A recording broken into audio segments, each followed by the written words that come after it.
Hadirin dan hadirat yang dirahmati Allah Subhanahu wa taala, alhamdulillah puji dan syukur kita panjatkan kepada Allah atas segala limpahan karunia yang terus-menerus Allah berikan kepada kita. Salawat dan salam semoga tercurahkan selalu kepada junjungan kita Nabi Muhammad sallallahu alaihi wasallam, juga kepada keluarganya serta seluruh sahabat beliau tanpa terkecuali. Pada kesempatan kali ini kita akan membahas tentang akidah orang-orang Yahudi dan juga watak mereka sebagaimana dijelaskan dalam nusus Al-Quran maupun sunnah Nabi sallallahu alaihi wasallam, dan juga kita ambil dari pengakuan mereka atau termaktub dalam buku-buku mereka seperti di Taurat dan Talmud. Yahudi adalah musuh utama ya, yang ini adalah musuh umat Islam di akhir zaman. Dalam satu hadis dari Abu Hurairah radhiyallahu anhu, anna Rasulullah SAW bersabda, la taqumus sa'ah, tidak akan tegak hari kiamat, hatta yuqatilul muslimun al-yahuda, sampai orang-orang Islam memerangi orang-orang Yahudi. Fayaqtuluhumul muslimun hatta yakhtabi al-yahudi min wara'il hajar wa syajar. Maka kaum muslimin memerangi orang-orang Yahudi sampai-sampai orang Yahudi bersembunyi di balik batu dan di balik pohon. Fayaqulul hajaru awi syajaru, maka tatkala Yahudi bersembunyi di balik batu ataupun pohon, maka setiap batu dan pohon berbicara, ya Muslim, ya Abdullah, wahai orang Muslim, wahai hamba Allah, hadza Yahudiyun khalfi, ini ada seorang Yahudi bersembunyi di belakangku. Fata'al faqtulhu, maka kemarilah dan bunuhlah dia. Illal qarqad fa innahu min syajaril yahud, kecuali pohon gorqad, maka pohon gorqad tidak akan berbicara mengabarkan kalau Yahudi bersembunyi di balik mereka. Dan konon karena orang Yahudi sekarang sedang menanam pohon apa? Gorqad. Baik, ini dalil bahwasanya musuh utama kaum muslimin di akhir zaman adalah orang Yahudi. Nabi tidak menyebutkan bangsa-bangsa yang lain, Nabi tidak menyebutkan agama-agama yang lain. Nabi menyebut tentang Yahudi. Dan sebagaimana dalam hadis yang lain bahwasanya tatkala Dajjal muncul maka diikuti oleh orang-orang Yahudi ya. Menunjukkan bahwasanya mereka ya akan menjadi musuh utama di akhir zaman, dan mereka akan tetap eksis sampai hari kiamat. Mereka tetap eksis sampai hari kiamat.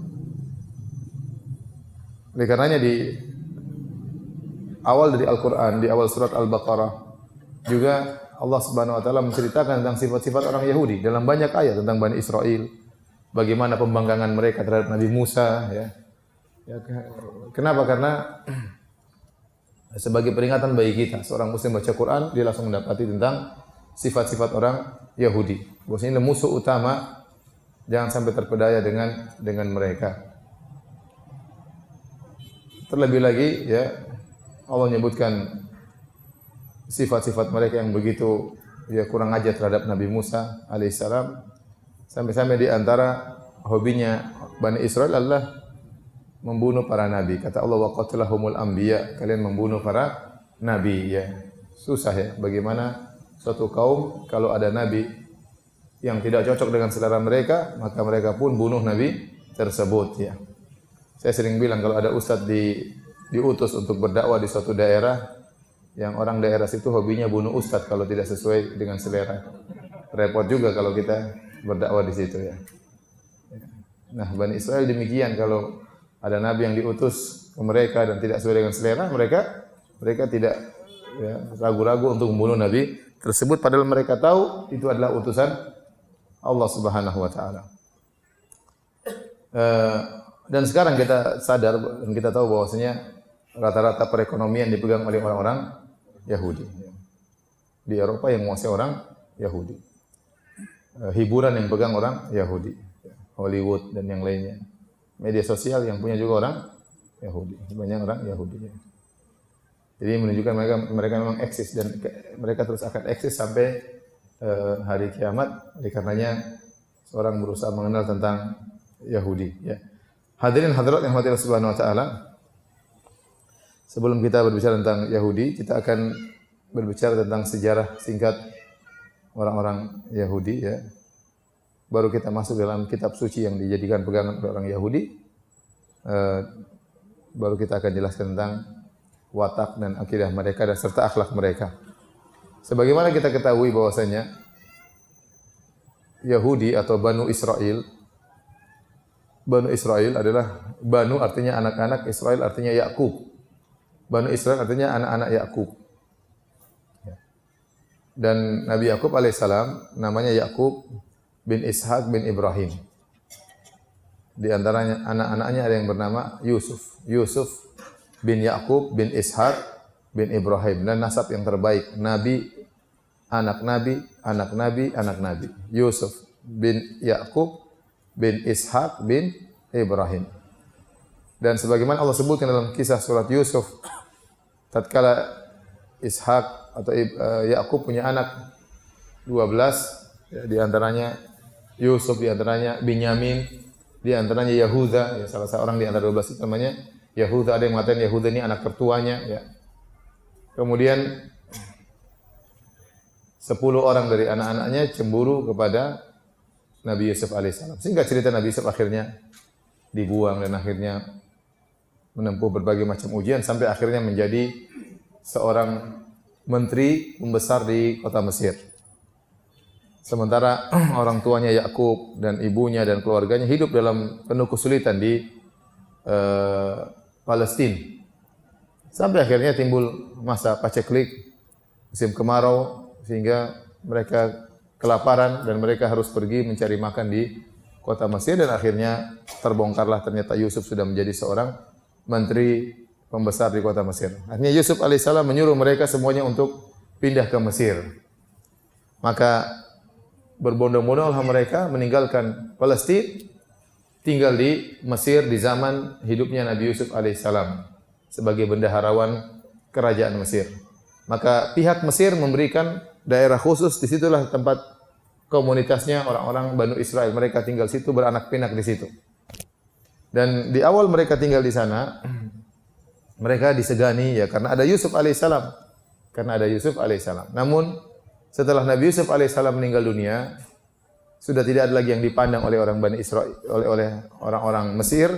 Maka mulailah Bani Israel ditindas, mulailah dijadikan budak, mulailah jadi pekerja, mulailah disiksa, sampai puncak-puncaknya muncul seorang namanya Fir'aun. Fir'aun raja Mesir yang dia sangat zalim terhadap Bani Israel. Terutama tatkala dia dikabarkan oleh dukunnya bahwasanya akan lahir seorang anak dari Bani Israel yang akan menggulingkan tahta dan singgasanamu, wahai Fir'aun. Itu Fir'aun akhirnya membunuhin anak-anak Bani Israel yang baru lahir, dibunuhin. Ya, bahkan yang hamil didata ya. Kapan mau melahirkan didatangi oleh orang. Begitu hanya laki-laki, kemudian dibunuh. Adapun yang perempuan, ya tidak dibunuh. Ya. Dan sampai akhirnya lahirlah Nabi Musa alaihissalam. Nabi Musa alaihissalam, yang kemudian Nabi Musa alaihissalam akhirnya berdakwah. Singkat cerita, tentu ceritanya panjang. Nabi Musa akhirnya menjadi nabi dan saudaranya Harun, kemudian mereka mendakwahi Fir'aun agar Fir'aun sadar. Ya. Ternyata Fir'aun tidak sadar.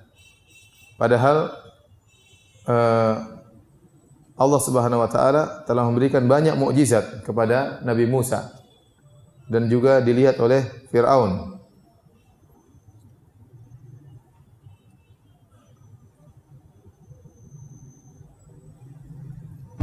Sampai Allah mengatakan wala qad ataina Musa tis'ata ayatin, ya, bayyinat. Sungguh kami telah berikan kepada Nabi Musa 9 mukjizat yang jelas. Tatkala Fir'aun membangkang, maka Allah mengatakan fa arsalna alaihim tufan, ya, wal kummala wad-dhafadi wal kummala wad-dama, ya. Allah turunkan berbagai macam siksaan kepada Fir'aun. Allah turunkan pertama adalah tufan, yaitu banjir besar. Yang banjir besar tersebut merusak tanaman-tanamannya penduduk Mesir. Sementara tanaman-tanaman Bani Israel tidak dirusak. Akhirnya mereka berdoa, qalu ya Musa du'u lana rabbaka, wahai ya Rabb, ya Musa, berdoalah kepada Rabbmu agar menghilangkan ini semuanya. Kalau ini semua sudah hilang kami akan sadar. Maka dari Musa berdoa, Akhirnya bencana tufan itu hilang. Waktu bencana tufan hilang, ya, tanah menjadi gembur, menjadi subur. Ya, kata Firaun, ini bukan bencana sebenarnya. Buktinya sekarang tumbuh lagi tumbuhan yang subur, membangkang lagi mereka. Setelah mereka membangkang, akhirnya mereka tanam lagi tanam-tanaman. Allah kirim, ya, wal jarad. Allah kirim belalang yang sangat banyak. Yang belalang tersebut menyerang tumbuhan penduduk Mesir, dimakan habis. Sementara tanaman Bani Israel tidak diganggu sama sekali. Maka Fir'aun berkata lagi, wahai Musa, berdoalah kepada Rabbmu, ya, agar menghilangkan ini semua. Kita akan sadar. Begitu dihilangkan, mereka tidak bertobat lagi. Mereka membangkang lagi. Allah kirim al-kummal, kutu. Di mana-mana ada kutu. Tempat duduk mereka, tempat tidur mereka, di mana ada kutu mengganggu. Ya. Sudah baunya busuk menggigit mereka, mereka gatal di sana sini. Ini sementara di Bani Israel tidak ada kutu yang ke situ, ya. Kutunya lagi demen sama sama orang-orang Mesir. Ya. Orang Mesir sukunya namanya Al-Qibt, yaitu Aqbat. Terus mereka minta kepada Musa agar menghilangkan itu semua. Dan ini semua mukjizat dilihat oleh Bani Israel. Kemudian mereka hilangkan kutu, mereka kembali membangkang. Ya. Allah kirim darah. Ya. Darah. Semua sumber air mereka berubah menjadi darah. Sungai Nil yang lain jadi sungai darah. Tidak ada air tawar. Bayangkan, sungai bukan berwarna merah, jadi darah. Gimana mau minum darah? Mereka bingung. Mau masak pakai apa, minum pakai apa.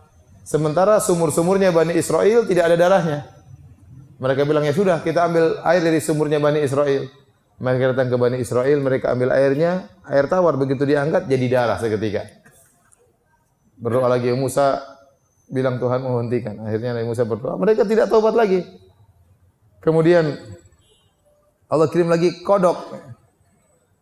Kodok di mana-mana.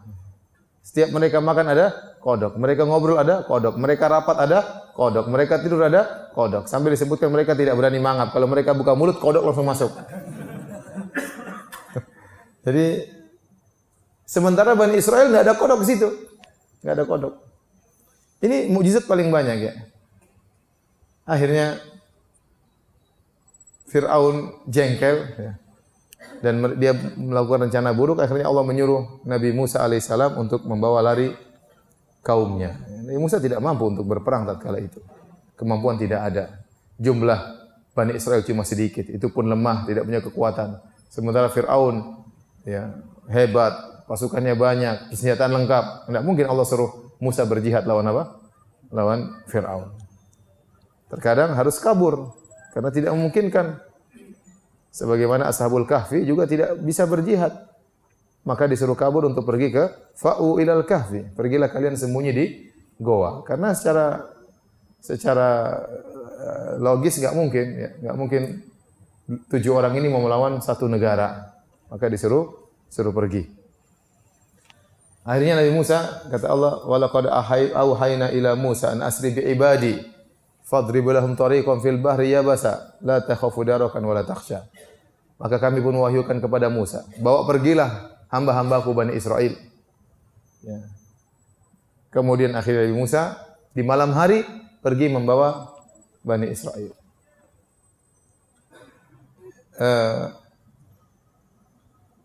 Waktu Nabi Musa atau waktu Nabi Yusuf menyuruh keluarganya pindah dari Mesir, dari Palestina menuju Mesir, disebutkan oleh dalam literatur orang Yahudi, jumlah mereka 70. Karena mereka keluarga kecil, ya. Yakub sama istrinya mungkin 2 atau 3 atau 4, anak-anaknya 10, ponakan-ponakannya semua, jumlahnya total berapa? 70. Kemudian mereka tinggal di Mesir sampai muncul zaman Nabi Musa. Antara Nabi Yusuf dengan Nabi Musa disebutkan 430 tahun atau 450 tahun jarak Nabi Yusuf sampai Nabi Musa. Nah, tatkala Nabi Musa membawa orang-orang ini keluar dari Mesir menuju balik ke Palestina, maka orang-orang Yahudi zaman sekarang mengaku bahwasanya jumlah yang dibawa oleh Nabi Musa untuk keluar dari Mesir menuju Palestina itu jumlahnya sekitar 700.000 orang. 700.000 orang. Namun ini dibantah oleh para ulama karena enggak mungkin, ya. 700.000 orang itu bukan jumlah yang sedikit, itu jumlah yang banyak terutama di zaman tersebut. Apalagi waktu Fir'aun tahu mereka sudah kabur, padahal tatkala Fir'aun tahu bahwasanya Bani Israel sudah kabur, maka Fir'aun dengan sombongnya mengatakan inna haula'i lasyirzimatun qalilun. Sungguhnya mereka itu jumlahnya cuma sedikit. Jadi Fir'aun mengatakan sudah, kita akan kejar mereka, kita akan binasakan mereka. Kita banyak, haula'i syirzimatun qalilun, cuma sedikit. Dan secara logika juga tidak mungkin. Bayangkan 400 tahun yang lalu, taruhlah 500 tahun yang lalu, jumlah mereka 70. Masa dalam waktu 500 tahun menjadi 700.000? Mungkin atau tidak? Tidak mungkin, karena 5 tahun cuma 5 generasi atau 6 generasi. Mau istrinya 20 pun nggak bisa sampai. Apalagi istrinya cuma satu-satu. Nggak mungkin dari 70 langsung menjadi dari 70 menjadi 700.000. Ya nggak mungkin. Jadi yang benar Nabi Musa membawa umatnya Bani Israel tidak sampai 700.000. Taruhlah ribuan iya. Tapi kalau sampai 700.000 terlalu banyak, nggak mungkin. Lagi pula tidak mudah membawa umat yang sebanyak itu. Ada perempuan, ada orang tua, ada anak-anak, ada orang sakit, kakek-kakek, nenek-nenek. Tapi intinya Nabi Musa alaihissalam dengan mungkin ribuan, taruhlah puluhan ribu Bani Israel pergi meninggalkan kota Mesir. Fir'aun baru tahu tatkala di pagi hari ternyata Bani Israel sudah pergi, maka dia pun siapkan seluruh pasukannya untuk mengejar Bani Israel. Ya ala kulli hal sampai akhirnya mereka terjebak di depan Laut Merah, depan mereka Laut Merah, mereka tidak bisa pergi, sementara di belakang mereka ada pasukannya Fir'aun. Kata Allah, falamma tara'al jam'ani qala ashabu Musa inna lamudrakun. Tatkala kedua pasukan sudah saling melihat, maka teman-temannya Nabi Musa berkata, atau sahabat Nabi Musa berkata, kita bakalan ketangkap.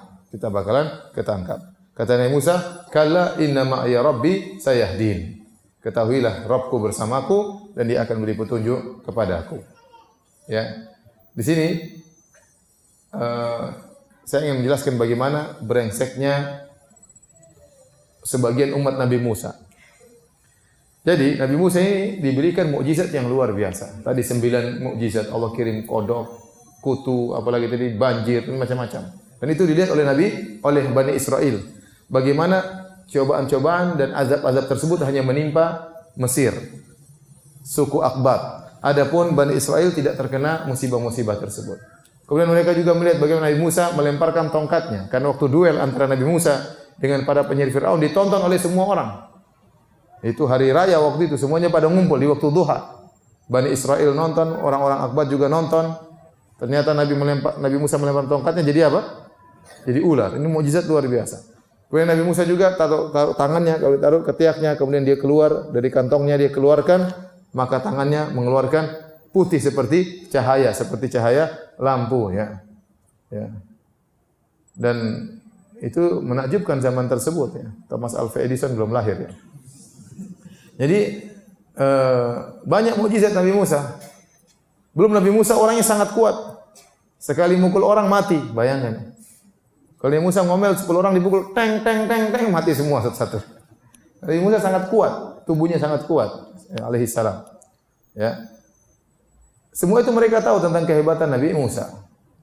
Tetapi mereka sangat brengsek. Bayangkan, waktu mereka dikejar oleh Fir'aun, dan mereka sudah terjebak di hadapan Laut Merah, ini kurang ajar mereka yang pertama. Mereka berkata, wahai Musa, katanya Tuhanmu bilang kita selamat. Dan sekarang bagaimana? Depan kita Laut Merah, di belakang kita pasukan Fir'aun. Inna lamudrakun, kita pasti ketangkap. Jadi mereka ngejek Nabi Musa. Kita ketangkap, katanya mau selamat. Ini mau kemana lagi?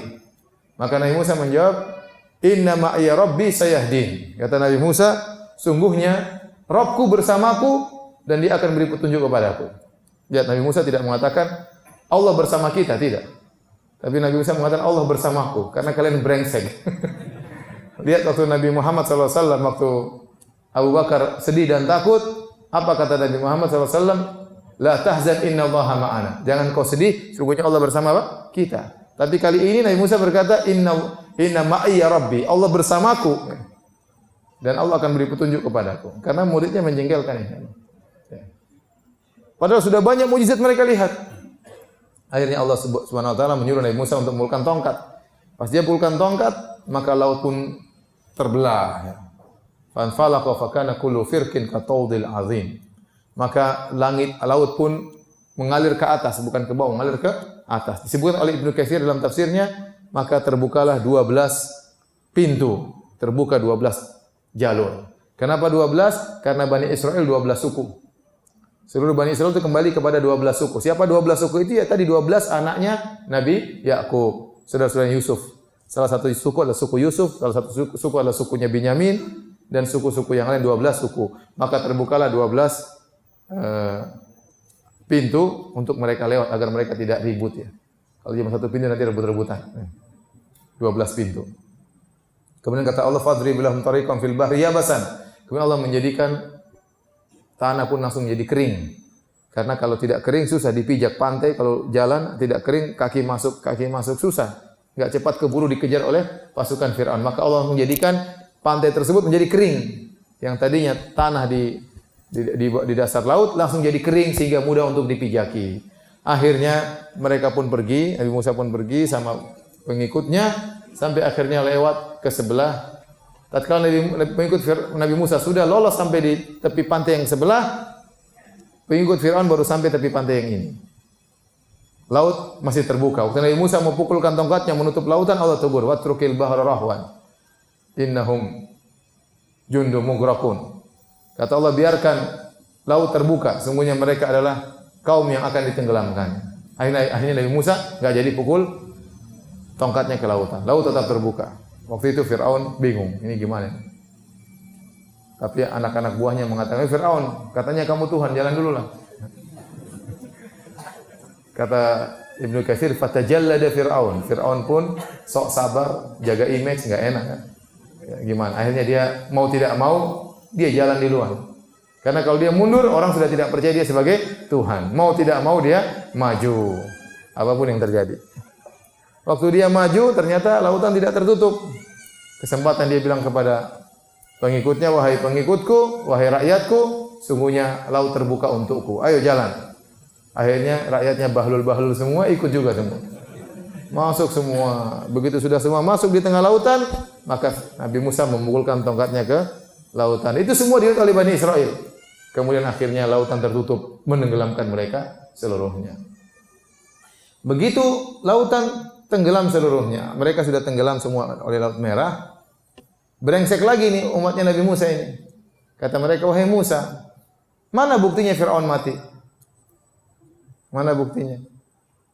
Mungkin Firaun lagi jalan-jalan berenang main sama ikan hiu. Ketemunya Roro Kidul, kita enggak tahu ya. Akhirnya Allah menyelamatkan badannya Fir'aun. Al-yawma nunajjika li badanika litakuna liman khalfaka ayah. Pada hari ini aku selamatkan jasadmu hai Fir'aun agar menjadi peringatan bagi orang-orang setelahmu. Maka Fir'aun pun keluar jasadnya. Yang lain enggak ada yang selamat. Anak buahnya semua tenggelam. Jasad Fir'aun saja yang selamatkan. Nih, wahai Bani Israel. Ini orang yang pernah sombong, paling sombong, ngaku sebagai Tuhan. Ya, lebih sombong mungkin dari iblis. Iblis saja enggak pernah mengaku jadi Tuhan. Iblis mungkin kaget, ini orang kebablasan ya. Ngaku sebagai apa? Tuhan. Akhirnya nih, mana kesombongannya, mana keangkuhannya? Orang ini sudah tewas. Kemudian berjalan Nabi Musa dan para pengikutnya. Kemudian tatkala mereka sudah melewati lautan, sudah diselamatkan oleh Allah. Allah berfirman, "Wa jawazna bi bani Israil al-bahra fa atau ala qaumin yaqufuna ala asnamin lahum. Qalu ya Musa ja'alana ilahan kama lahum alihah." Tatkala kami membuat mereka lolos dari Laut Merah, tiba-tiba mereka melewati suatu kaum sedang menyembah berhala. Tiba-tiba umat Nabi Musa berkata, "Wahai Musa, bikinkan kami dong Tuhan seperti mereka punya Tuhan." Ya Allah. Mereka tidak puas dengan Tuhan Allah Subhanahu wa taala, ya. Mau cari Tuhan yang lain. Nabi Musa mengatakan, "Innakum qaumun tajhalun." Kalian memang umat yang bodoh, kaum yang apa? kaum yang bodoh. Bagaimana baru saja diselamatkan oleh Allah sekarang minta langsung Tuhan yang lain. Kok bisa begitu Bani Israel? Kata sebagian ulama, karena mereka terlalu lama tinggal bersama di bawah penindasan Fir'aun. Dan Fir'aun dan bala tentaranya orang musyrikin.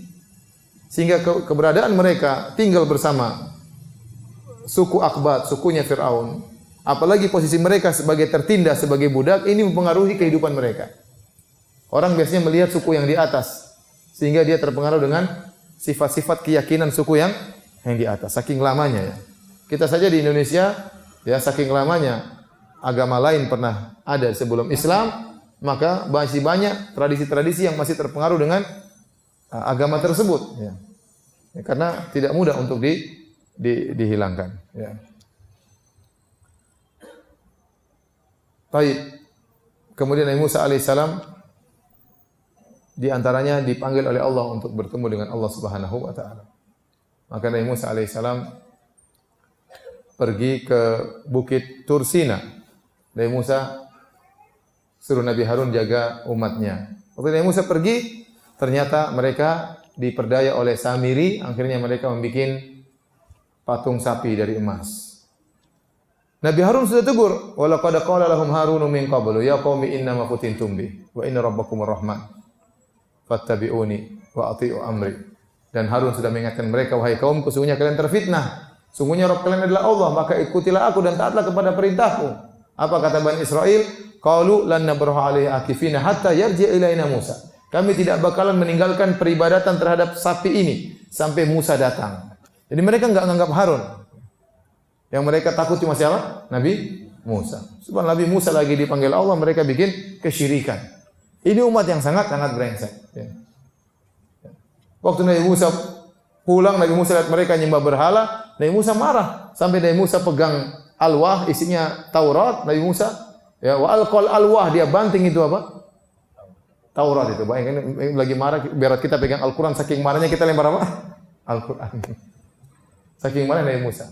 Padahal itu ada kitab suci di situ. Ya. Saking marahnya. Kemudian Nabi Musa datang kepada Nabi Harun, Nabi Musa pegang kepala Harun sama jenggotnya, ditarik. Ya jurruhu ilai. Harun, kok bisa begini?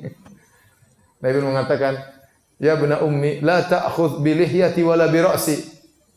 Jangan kau pegang leher rambutku dan jangan kau pegang apa? Jenggotku. Tarik. Saya sudah ingatkan mereka, mereka tidak mau dengar. Ini dalil bahwasanya Nabi Harun jenggotan. Nabi Musa juga jenggotan. Tuhan Yesus juga jenggotan.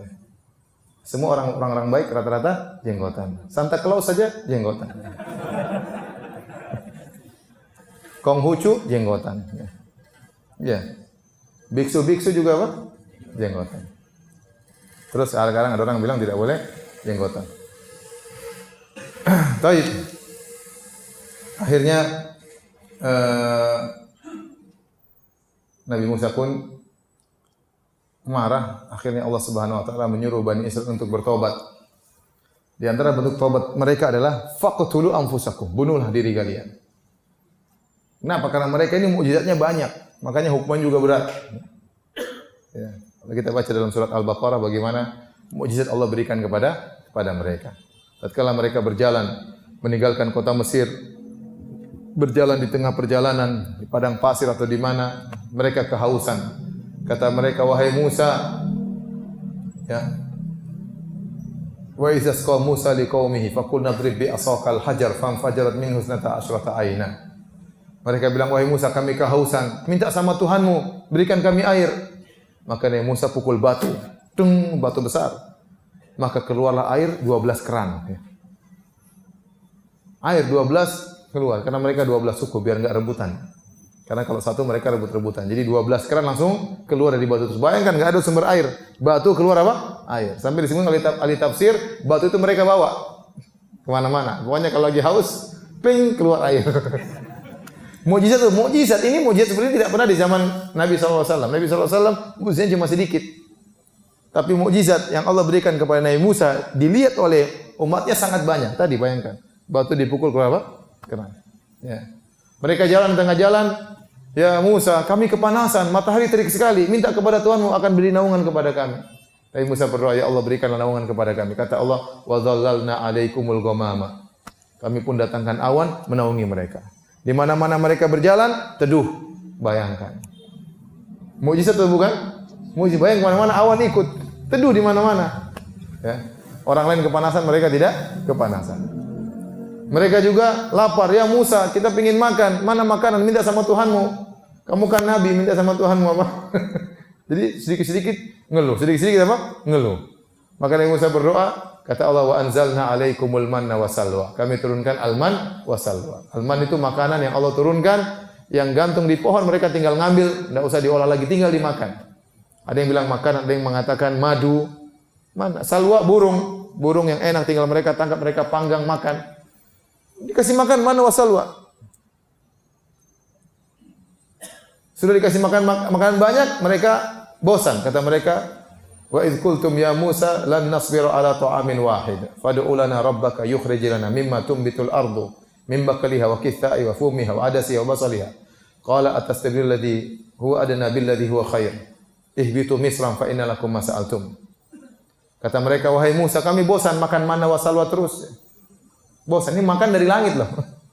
Makan dari langit. Ada yang mengatakan dari surga. Enggak, kita mau yang lain. Mintalah kepada Rabbmu agar tumbuhkan bagi kami ya ketimun, bawang, inilah, adaslah, kacang-kacangan. Kata Musa, apa kalian ingin mengganti suatu yang baik dengan suatu yang buruk? Ini mana wasalun makanan spesial. Suruh ganti dengan bawang, ketimun. Kata Nabi Musa, ihbitu misran. Kalau kamu cari bawang, ketimun, di kota mana saja ada.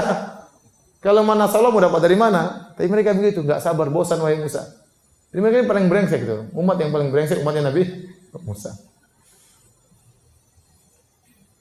Nah, akhirnya waktu mereka menyembah sapi, Allah suruh mereka bertobat. Di antara tobatnya, faqtulu anfusakum, bunuh diri kalian. Akhirnya yang tidak menyembah berhala, pegang pisau. Yang menyembah berhala suruh duduk dalam Allah kasih kegelapan. Disuruh tikam itu orang menyembah berhala. Sampai kegelapan itu hilang. Itu cara mereka bertobat. Maka akhirnya begitu datang kegelapan, mereka pun tikam terus, tikam. Sampai kegelapan hilang. Banyak yang maju tatkala itu karena yang menyembah berhala sangat banyak. Ya. Oleh karenanya Allah dalam syariat Islam sudah dihilangkan apa? Dihilangkan kesulitan. Kita bertobat tidak perlu begitu. Ya. Orang musyrik kalau bertobat tinggal kembali kepada Allah. Yang pernah menyembah berhala, yang pernah berbuat kesyirikan, yang pernah percaya dukun, tidak perlu menikam diri sendiri. Dulu cara bertobatnya seperti itu Bani Israel. Karena sesuai, mereka diberi mukjizat yang sangat banyak yang mereka lihat langsung, tapi mereka suka membangkang. Baik. Kemudian di antara brengseknya mereka, ya, ketika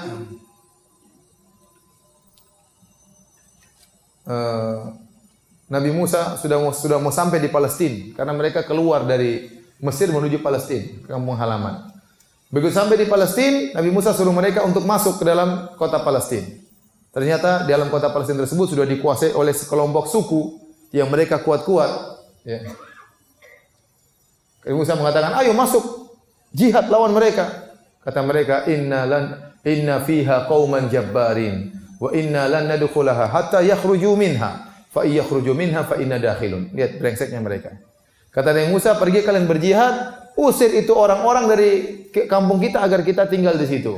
Apa kata Bani Israel? Wahai Musa, sungguhnya di situ ada orang-orang yang jago-jago. Kami tidak bakalan ke situ sampai mereka keluar. Kalau mereka sudah keluar, baru kita yang tinggal loh. Mereka itu nggak bisa keluar, keluarkan mereka. Oh enggak, tunggu mereka keluar dulu baru kita. Ya kapan keluarnya? Disuruh ngusir nggak mau jihad. Nabi Musa bilang, ayo maju perang. Sampai ada yang nasihati. Qala rajulani minal ladzina yakhafuna an'ama Allahu 'alaihim adkhulu al-bab. Fa idza dakhaltumuhu fa innakum ghalibun. Ya. Kata mereka, udkhulu 'alaihimul bab. Kata dua orang ini yang takut kepada Allah, di antaranya Yusha bin Nun, mengatakan kepada kaumnya, ayo masuk. Kalau kita sudah masuk pintu Palestina, kita akan mengalahkan mereka. Fa idza dakhaltumuhu fa innakum ghalibun. Kalau kalian masuk kalian pasti menang. Ternyata mereka tetap tidak mau. Bani Israel punya ide yang sangat cemerlang. Tatkala mereka tidak mau masuk untuk berjihad, apa kata mereka? Kata mereka, qalu ya Musa, inna lanadkhulaha abadan madamu fiha. Wahai Musa, ketahuilah, kami tidak bakalan masuk itu selama mereka masih di situ. Abadan, selama-lamanya, enggak mungkin. Kita punya ide Musa, fadhhab anta wa rabbuka faqatila innaha huna qa'idun. Kau saja Musa pergi dengan Tuhanmu lawan mereka. Kita di sini nunggu hasilnya. Ini ide mereka yang paling cemerlang. Saat itu Nabi Musa kemudian berdoa kepada Allah. Fafruq baina wa bainal qaumil fasiqin. Ya Allah, berilah keputusan antara kami dengan orang-orang fasik tersebut. Maka Allah memberi hukuman kepada mereka, qala fa innaha muharramatun alaihim. Sungguhnya Palestina haram bagi mereka. Arba'ina sanatan yatihuna fil ard. Maka mereka pun diombang-ambingkan oleh Allah selama 40 tahun. Mereka menuju Palestina enggak bisa. Diputar terus, mau ke sana tertutup, selalu enggak sampai ke Palestina. Diputar arahnya oleh Allah sehingga mereka tersesat selama 40 tahun. Fala ta'sal qaumil fasikin. Jangan kau sedih terhadap orang-orang yang fasik. Dan di antara jadi mereka ini apa ya? Sangat kurang ajar ya. Bayangkan dalam hadis disebutkan Sahih Bukhari, sebelumnya dalam Al-Qur'an Allah mengatakan ya ayyuhalladzina amanu la takunu kalladzina adaw Musa fabarra'ahu Allah mimma qalu wa kana 'indallahi wajiha. Wahai orang-orang beriman, janganlah kalian seperti orang-orang yang menyakiti Musa, menuduh Musa dengan tuduhan yang tidak-tidak. Fabarra'ahu Allahu mimma qalu, maka Allah pun membersihkan Musa dari tuduhan mereka. Wa kana 'indallahi wajiha. Padahal Nabi Musa itu punya kedudukan yang tinggi di sisi Allah. Ayat ini berkaitan dengan apa? Berkaitan dengan tuduhan orang-orang Bani Israel terhadap nabinya Nabi Musa. Jadi Nabi Musa, orang Bani Israel itu punya kebiasaan mereka kalau mandi laki-laki, barang-barang ngumpul, mereka mandi telanjang, tidak berpakaian, dan mereka di satu sungai kumpul mereka situ, dan itu dulu hal yang biasa bagi mereka. Nabi Musa alaihissalam dia seorang yang pemalu, dia tidak mandi bersama mereka, dia pergi ke tempat yang lain kalau mandi. Mereka ngejek, itu Musa kenapa mandi tempat lain? Pasti ada masalah di sekitar kemaluannya. Dan mereka nuduh Nabi Musa punya penyakit. Bayangkan ini kalau ustadz digituin sama murid kan ustadznya jengkel, ini apalagi Nabi.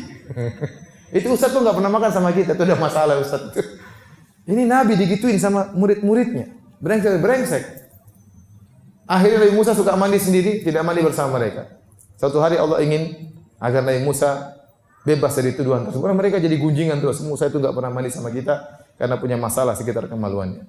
Akhirnya Nabi Musa suatu hari mandi, dia taruh baju di atas batu, kemudian dia mandi. Tahu-tahu Allah bikin batu itu jalan, bawa pergi bajunya. Waktu Nabi Musa lihat, Nabi Musa naik dari sungai naik ke atas. Ya hajar thawbi, woi batu, bajuku. Nabi Musa kejar sampai melewati tempat pemandian murid-muridnya.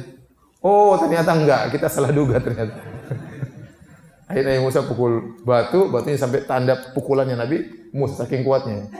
Sampai banyak itu batu dipukul Nabi Musa. Tapi intinya subhanallah, begitu kurang ajarnya mereka sampai Nabi mereka saja mereka tuduh dengan tuduhan yang tidak. Ini gambaran tentang Bani Israel. Kita lanjutkan ya. Nah, di masa mereka tersesat itu, 40 tahun mereka tersesat, mau masuk ke Palestina enggak bisa-bisa, Allah hukum mereka, maka di situ banyak mereka yang meninggal. Muncullah generasi baru. Di antara yang meninggal itu Nabi Harun meninggal di situ, Nabi Musa meninggal di situ. Yang masih hidup Yusha bin Nun. Yusha bin Nun ini siapa? Yusha bin Nun ini adalah muridnya Nabi Musa yang setia kepada Nabi Musa, yang tadi mengatakan wahai kaumku masuklah kalian, jangan takut, kalau kita masuk kita menang. Itu Yusha bin Nun di antaranya yang berkata demikian.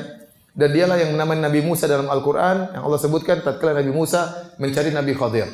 Yang Allah Subhanahu wa taala berfirman, "Wa idz qala Musa li fatahu." Wah, tatkala Musa berkata kepada pembantunya. Pembantunya itu maksudnya siapa? Yusha bin Nun. Yusha bin Nun disebutkan suatu hari dia sedang berjihad, kemudian matahari akan tenggelam dan kode etik peperangan zaman tersebut kalau matahari tenggelam berhenti. Padahal musuh sudah mau kalah, maka dia berdoa kepada Allah, ya Allah Engkau perintahkan kami untuk berjihad. Maka perintahkanlah matahari untuk berhenti, jangan dulu tenggelam. Maka berarti matahari berhenti, maka dia berjihad sampai selesai baru matahari apa? Tenggelam. Itu pernah dialami oleh Yusha bin Nun alaihi salam. Maka kemudian mereka pun masuk di negeri Palestina. Ya. Kemudian setelah itu muncul sejarah mereka ada 3 tahapan. Tahapan pertama disebut dengan Ahdul Qudat. Begitu mereka masuk di Palestina, karena mereka 12 suku, mereka membuat 12 hakim. 12 qadhi. Masing-masing qadhi memimpin sukunya. Setiap ada permasalahan di antara mereka, mereka adukan kepada sang qadhi, sang hakim untuk menentukan keputusan. Dan itu berlanjut masa Ahdul Qudat ini sekitar 400 tahun sebagaimana disebutkan oleh literatur Yahudi. Selama 400 tahun mereka dalam masa hakim. Semua dipegang oleh hakim. Setelah 400 tahun lewat, maka berubah menjadi tahapan kedua namanya Ahdul Muluk, masa kerajaan. Sebagaimana Allah sebutkan dalam Al-Qur'an, kata Allah, alam taro ilal mala'i min bani Israil min ba'di Musa idh qalu nabiyyin lahum ba'ath lana malikan nuqatil fi sabilillah. Tatkala sekelompok Bani Israel setelah zamannya Nabi Musa berkata kepada nabi mereka, ya, wahai nabi kami, mintalah kepada Rabbmu agar mengutus seorang raja yang dengan raja tersebut kami akan berjihad melawan orang-orang kafir. Akhirnya Allah kabulkan permintaan mereka, maka Allah utuslah innallaha ba'atha lakum taluta malika. Qalu anna yakunu lahul mulku wa nahnu alaina wa nahnu ahaqqu bil mulki minhu wa lam yu'ta sa'atan minal mal. Ya. Waktu Allah katakan yang jadi raja Talut, mereka protes, subhanallah. Mereka minta kepada Allah pilihkan raja. Nabinya sudah pilih, Talut adalah raja kalian, mereka protes. Kata mereka Talut miskin, kenapa jadi raja? Tukang brengsek orang Bani Israil. Kenapa Talut yang miskin jadi raja? Allah jelaskan bahwasanya Talut telah diberikan kekuatan tubuh dan ilmu yang kuat. Akhirnya Talut menjadi raja. Wa qatala Talut akhirnya Talut berperang dan mengalahkan apa? Mengalahkan orang-orang tatkala itu, ya. Musuh mereka dikalahkan oleh Talut. Nah, sejak saat itu maka sistem pemerintahan berubah menjadi sistem tadi hakim-hakim menjadi sistem raja.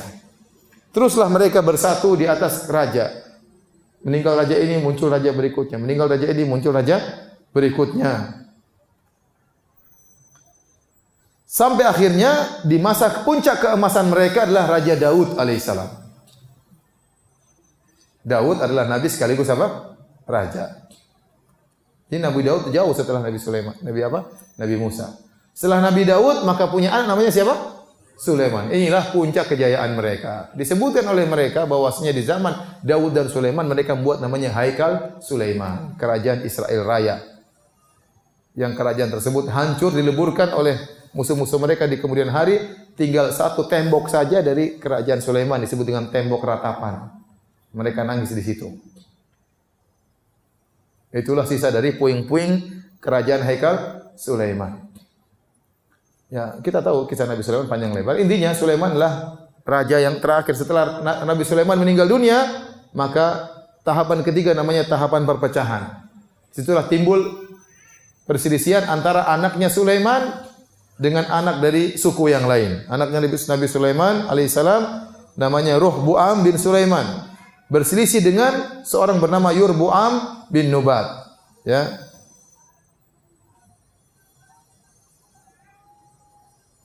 Akhirnya Ruhbu'am bergabung dengan sebagian suku membuat suatu kerajaan yang disebut dengan Baitul Maqdis, kerajaan Palestina yang disebut dengan kerajaan Yahudi. Yahudi, ya, karena di antara 12 orang yang bersaudara dengan Nabi Yusuf ada namanya Yahuda. Tadi konon dia adalah anak tertua. Maka Ruhbu'am dia bergabung dengan sukunya Binyamin dan kemudian bergabung dengan sukunya Yahuda. Kemudian mereka bikin satu kerajaan namanya kerajaan Yahudi. Suku-suku yang lain bergabung dengan Yurbu'am bin Nubat membuat satu kerajaan namanya kerajaan Israel. Maka mereka terpecah menjadi dua. Kerajaan Yahudi sama kerajaan apa? Israel. Jadi Yahudi itu asalnya adalah nama salah seorang dari 12 suku, Yahuda asalnya. Di situlah mereka kemudian sering perang saudara dan macam-macam dan terus akhirnya kerajaan mereka hancur, kemudian mereka bangkit, kemudian hancur lagi. Hanya mereka terpencar-pencar ke seluruh alam. Sampai akhirnya mereka dibunuh oleh Hitler. Hitler tahun berapa? Tahun 30 40-an ya. 36 ya. Jadi Hitler 36 ya.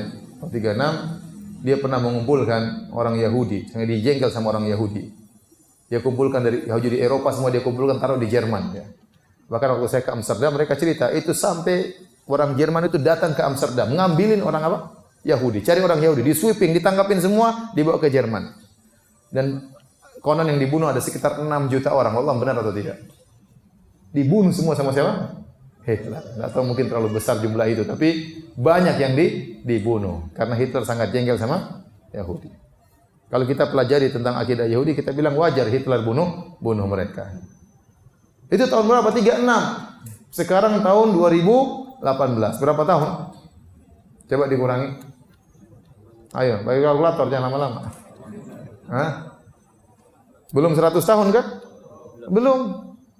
Baru berapa itu? Baru 82 tahun. Sekarang setelah mereka dibunuh jutaan orang, sekarang mereka menguasai dunia lagi. Begitu cepat. Cepat sekali loh, 82 tahun belum 1 abad. Bayangkan. Sekarang wali kota Amsterdam orang Yahudi. Yang pegang ekonomi di Jerman Yahudi, yang pegang ekonomi di Amsterdam Yahudi. Yang punya mal-mal orang Yahudi, yang punya kasino-kasino orang Yahudi, tempat-tempat hiburan orang Yahudi, yang punya rumah sakit orang Yahudi. Bayangkan, belum ada 1 abad. Jagoan atau tidak Yahudi? Jagoan. Jadi luar biasa. Baru dibasmi sama Hitler, sekarang mereka yang menguasai kembali. Baik, hadirin dan hadirat yang dirahmati oleh Allah Subhanahu wa taala.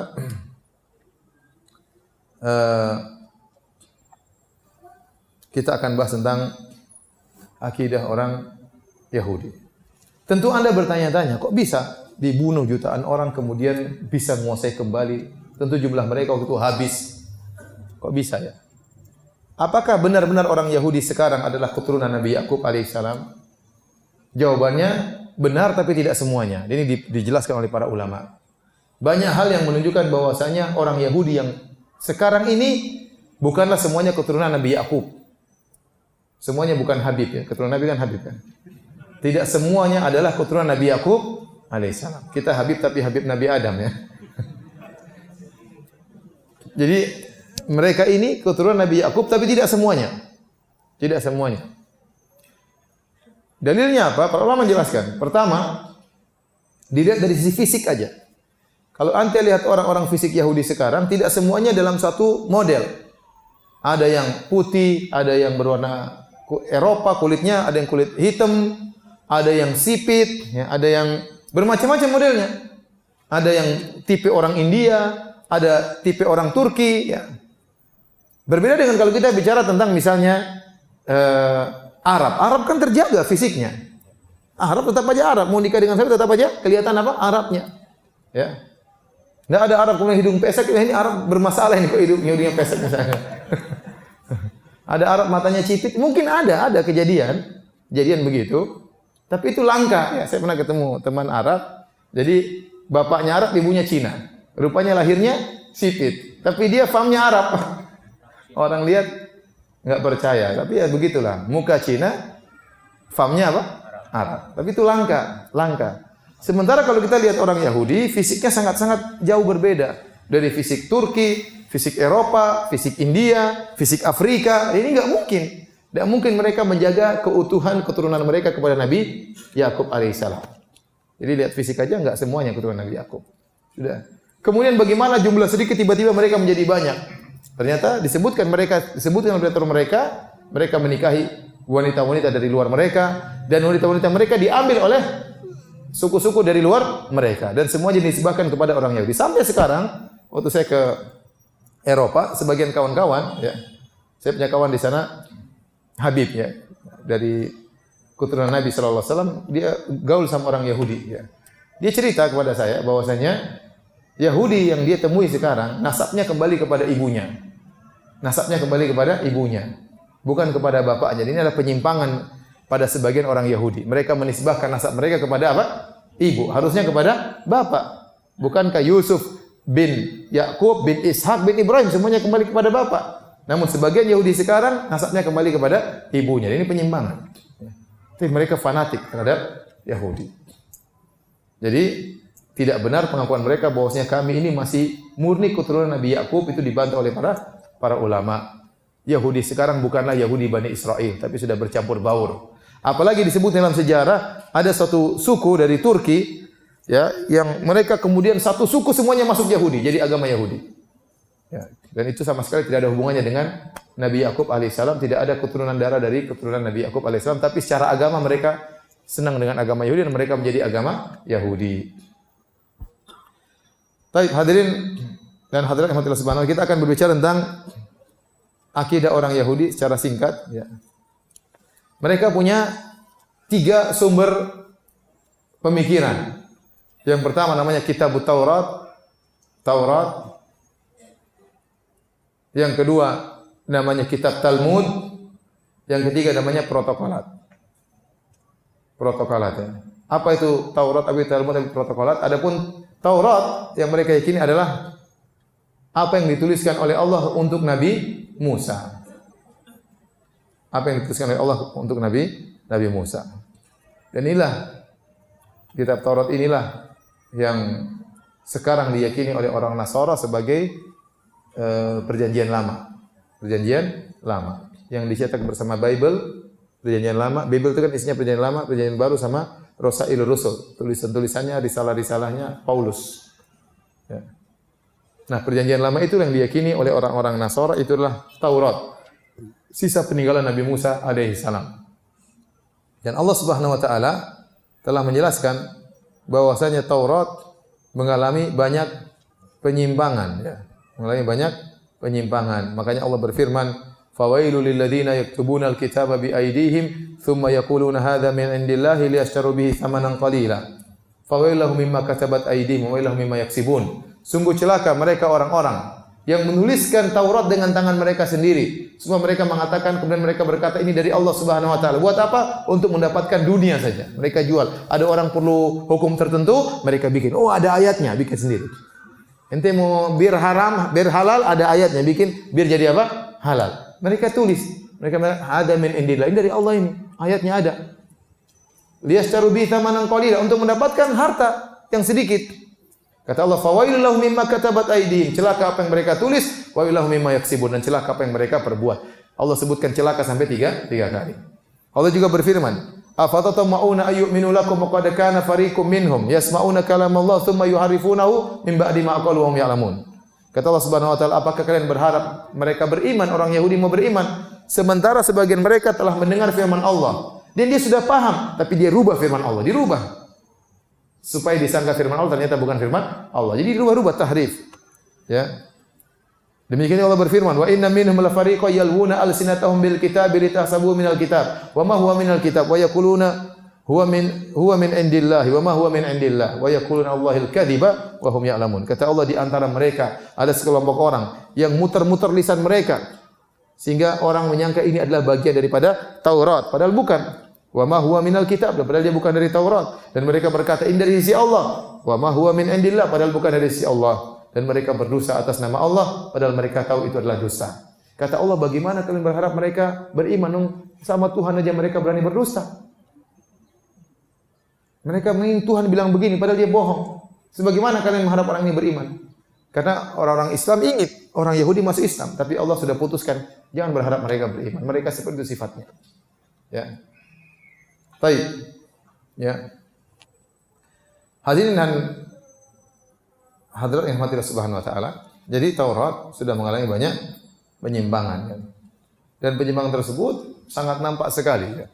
Misalnya mereka berbicara tentang ketuhanan, ya, tentang Allah Subhanahu wa taala, ya. Jadi Taurat ini juga ada berbagai manuskrip. Ada namanya manuskrip al-Ibriyah, nuskhah al-Ibriyah, ada namanya nuskhah al-Yunaniyah, ada namanya nuskhah as-Samiriyah. Dan Yahudi berkelompok-kelompok, tidak semuanya beriman. Ada yang beriman dengan manuskrip ini, ada yang beriman dengan manuskrip ini, dan ada yang beriman dengan manuskrip ini. Dan 3 manuskrip ini perbedaannya sangat signifikan. Ya, ini mau ikut yang mana? Makhtutat yang mana? Manuskrip yang mana? Yahudi ada 3, Taurat ada 3 manuskrip. Sehingga mereka juga berkelompok-kelompok, dan kelompok-kelompok yang ada yang beriman kepada manuskrip ini, ada yang beriman pada manuskrip ini, ada yang beriman pada manuskrip yang lain. Makanya jumlah surat dari manuskrip tersebut berbeda-beda. Al-Quran tidak, Al-Quran semuanya sama. 114 surat. Mau cetakan manapun 114 surat. Bahkan bukan cuma manuskrip, dihafalkan oleh manusia yang banyak. Banyak orang hafal Al-Quran. Ada satu huruf saja hilang, pasti orang sudah pada tahu. Ya. Ini itu adalah kelebihan Al-Quran. Ya. Ya. Walaqad yassarna Al-Qur'ana lidzikr. Kami memudahkan Al-Quran untuk jadi peringatan. Orang hafal Al-Quran. Ya. Adapun kitab lain tidak ada yang hafal. Bahkan kita katakan orang Islam lebih hafal Injil daripada orang Nasara. Ya tidak? Sebagian orang, Masya Allah, sebagian ustaz lebih hafal Injil daripada orang Nasara. Ya. Makanya ide yang cemerlang tatkala sebagian universitas membuka pendaftaran tanpa tes bagi orang yang hafal Quran. Ya. Kalau agama lain juga mau silakan, yang hafal Injil masuk gratis, masuk tanpa tes. Tapi tidak ada mereka yang bisa demikian. Siapa yang bisa hafal Injil? Tidak ada. Al-Quran mukjizat. Yang hafal bukan cuma orang besar, anak kecil yang tidak tahu bahasa Arab juga hafal Al-Quran. Bahkan ada yang hafal sak nomor-nomornya. Luar biasa. Bahkan ada yang hafal dari belakang ke atas. Luar biasa. Antum aja suruh hafal belakang ke atas bingung ya. Ya. Allahus Samad sebelumnya apa coba? Enggak tahu. Qul huwallahu ahad. Kalau surah belakang sebelumnya apa bingung, harus urut lagi dari atas baru bisa ketahuan. Jadi para hadirin, jadi mereka mengalami penyimpangan luar biasa sampai jumlah surat pun berbeda-beda, ya. Dan isinya aneh-aneh. Contoh seperti tentang Allah Subhanahu wa taala, ya. Jadi Allah sudah isyaratkan bagaimana orang Yahudi berani mencela Allah. Dalam Al-Qur'an kata Allah, "Wa qalatil yahudu yadullahi maglulah." Ya. Orang Yahudi berkata tangan Allah terbelunggu. Gulat aidihim wa lu'inu bima qalu. Justru tangan mereka yang terbelunggu dan mereka dilaknat atas tuduhan mereka terhadap Allah. Allah saja mereka cela. Ya. Kemudian juga kata Allah, laqad sami Allahu qaulal ladzina qalu innallaha faqirun wa nahnu aghnia. Sungguh Allah telah mendengar perkataan orang Yahudi, kami ini Allah itu miskin, kami yang kaya. Sanaktubu ma qalu, kami akan tulis apa yang mereka katakan. Jadi mungkin Nabi Musa suruh mereka bersedekah, memang Allah miskin, kita yang kaya sedekah untuk Allah ya. Jadi mereka ngejek Allah Subhanahu wa taala. Sampai sebagian ulama mengatakan kalau Anda diejek, direndahkan, jangan terlalu sedih. Allah saja diejek sama Yahudi. Nabi dihina-hina, Allah dihina sama Yahudi. Ente baru dihina sama orang aja sudah marah-marah. Sabarlah. Oleh karena ini isyarat dari Allah bahwasanya mereka berani berbicara ngawur tentang Allah Subhanahu. Di antaranya mereka sebutkan dalam Perjanjian Lama, dalam Taurat, bahwasanya tatkala Allah selesai, ini dalam kitab Kejadian, ya, tatkala Allah selesai menciptakan alam semesta pada hari ke-7, Allah istirahat. Ya. Jadi Allah istirahat pada hari ke-7. Makanya orang Yahudi hari Sabtu itu adalah hari istirahat sebagai bentuk solidaritas terhadap Allah Subhanahu wa taala. Masa Tuhan istirahat ente kerja? Kan ente gimana? Ente ngejek Tuhan. Tuhan aja istirahat ente kerja. Sehingga mereka melarang orang kerja pada hari apa? Sabtu. Solidaritas sama Tuhan. Baik maksudnya. Allah bantah, walaqad khalaqna samawati wal arda wa bainahum fi sittati ayyam wa ma massana min lughub. Kata Allah, sungguh kami telah menciptakan langit dan bumi dan apa yang ada di antara keduanya dalam waktu 6 hari dan kami tidak capek. Kami kebetulan saja sudah diatur oleh Allah berhenti hari ke-6 selesai, bukan berarti hari ke-7-nya istirahat. Coba kalau Allah berhenti hari Jumat, berarti Sabtu Minggunya istirahat. Tidak ada kewajiban seperti itu ya. Kalau Allah ciptakan hari cuma alam semesta 1 hari, berarti 6 hari istirahat nanti. Siapa yang memahami demikian? Kalau Allah ciptakan alam semesta 6 hari, berarti hari ke-7 Allah istirahat? Enggak ada yang seperti orang Yahudi aja yang memahami demikian. Kemudian mereka juga ya, bagaimana mereka mensifati Allah dengan kejahilan. Allah tidak ngerti. Dan ini antum bisa baca tatkala dalam Perjanjian Lama tentang kisah Nabi Adam alaihissalam. Waktu Nabi Adam alaihissalam makan buah yang dilarang, akhirnya Nabi Adam tiba-tiba telanjang sama Hawa, kemudian Nabi Adam sama Hawa sembunyi di balik pohon. Tiba-tiba mereka mendengar suara langkah kaki Allah di surga. Mereka dengar suara langkah kaki Allah. Dan Allah jalan di surga. Ini sudah mensifati Allah jalan di surga. Kalau Islam enggak mungkin bilang Allah jalan di surga. Kemudian di waktu yang sejuk di surga, Allah tanya, Adam, di mana kamu? Bayangkan, Allah cari Adam di mana, Allah enggak tahu. Adam lagi sembunyi di belakang pohon. Hawa, sembunyi ada Allah. Ini juga penghinaan. Masa Adam tahu kalau dia sembunyi tidak ketahuan? Dia dalam Al-Quran Nabi Adam alaihissalam begitu dia bersalah langsung bertobat. Dia tahu Allah maha mengetahui segalanya. Ini Adam masih yakin Allah bisa nggak tahu, makanya dia sembunyi. Kenapa dia sembunyi? Karena dia punya keyakinan Allah tidak tahu dia kalau sembunyi. Kan? Berarti kan secara tidak langsung Adam menuduh Allah itu jahil. Makanya ayo Hawa kita sembunyi aja nanti ketahuan lah. Bayangkan. Apakah ada yang tersembunyi bagi Allah Subhanahu wa taala? Dan begitu benar waktu Allah masuk surga Allah tanya, "Adam, kamu di mana?" Ternyata Allah memang tidak tahu. Ini tidak mungkin dalam Al-Qur'an ada seperti itu. Adam di mana? Adam di mana kamu, Adam? Dapat. Kemudian juga disebutkan dalam Taurat ya Nabi Adam Allah Subhanahu wa taala menyesal menciptakan manusia, ternyata manusia tidak taat kepada Allah. Allah menyesal ciptakan apa? Manusia. Makanya Allah kirim banjir buat kaum Nabi Nuh. Kenapa Allah menyesal ciptakan mereka? Dan penyesalan tidak pantas bagi Allah. Orang menyesal itu apa? Dia tidak tahu rencana ternyata begini. Iya, tapi karena dia menyesal kenapa? Waduh, salah saya dulu. Kalau orang tahu rencana apa yang terjadi, dia tidak bakal apa? Menyesal. Tidaklah seorang menyesal kecuali dia salah perkiraan. Makanya dia menyesal. Dia ciptakan umat manusia disangkanya semua taat, ternyata membangkang kepada Nabi Nuh. Makanya Allah menyesal menciptakan apa? Manusia. Ini sifat-sifat yang buruk bagi Allah Subhanahu wa taala. Dan ini tidak dilakukan oleh orang Yahudi yang rubah. Orang Yahudi yang mereka brengsek memang. Mereka brengsek orang Yahudi. Allah Al-Qur'an apa? Kata mereka kepada Musa. Ya, apa namanya? Wa idh qultum ya Musa lan nu'mina laka hatta narallaha jahrah. Tatkala kalian Bani Israel berkata kepada Musa, "Wahai Musa, kami tidak mau beriman sama kamu sampai kami lihat Allah langsung." Mana Allah? Kalau enggak kami enggak beriman.